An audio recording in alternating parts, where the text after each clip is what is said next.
అందరికీ నమస్కారం. కుంసత్ శ్రీనివాస్ ఛానల్ స్వాగతం. ఫస్ట్ టైం చూసినప్పుడు మాత్రం సబ్స్క్రైబ్ చేసుకోండి, బెల్ సింబల్ ప్రెస్ చేయండి. తర్వాత అవసరం లేదు, మీరు లైక్లు, షేర్లు, అలాగే కామెంట్స్ అనేవి మీ ఇష్టం. అది నేను గడిగడికి చెప్పను.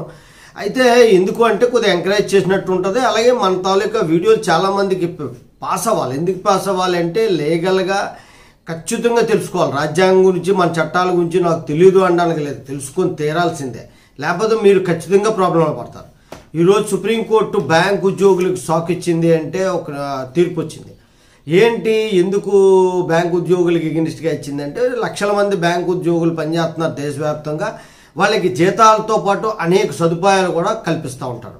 అంటే బ్యాంకింగ్లో పనిచేసేటువంటి ఎంప్లాయీస్కి తక్కువ వడ్డీకి హౌసింగ్ లోన్స్ అని, అలాగే కార్ లోన్స్ అని ఇలాంటివి ఇవ్వడం అనేది జరుగుతుంది.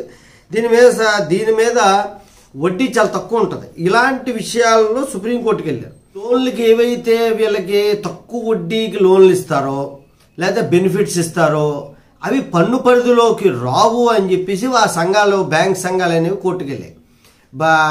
వాళ్ళకి ఇన్కమ్ ట్యాక్స్ కట్టమంటే సుప్రీంకోర్టు విచారణ జరిపి బ్యాంకు ఉద్యోగులు అనుభవిస్తున్నటువంటి ప్రయోజనాలు అన్నీ కూడా ఆదాయ పన్ను పరిధిలోకే వస్తాయి.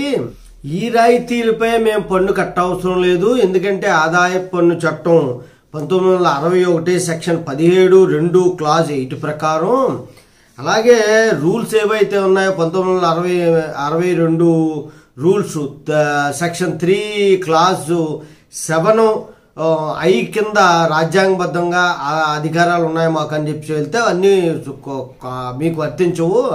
మీరు తక్కువ వడ్డీకి లోన్ తీసుకున్నా లేదా ఫ్రీగా మీకు లోన్ శాంక్షన్ చేసినా దాని నుండి వచ్చే బెనిఫిట్ అన్నిటి మీద మీరు ఇన్కమ్ ట్యాక్స్ కట్టవలసిందే అని చెప్పి సుప్రీంకోర్టు తేల్చి చెప్పింది. దీని తాలూకా కాపీ మీకు పెడతాను.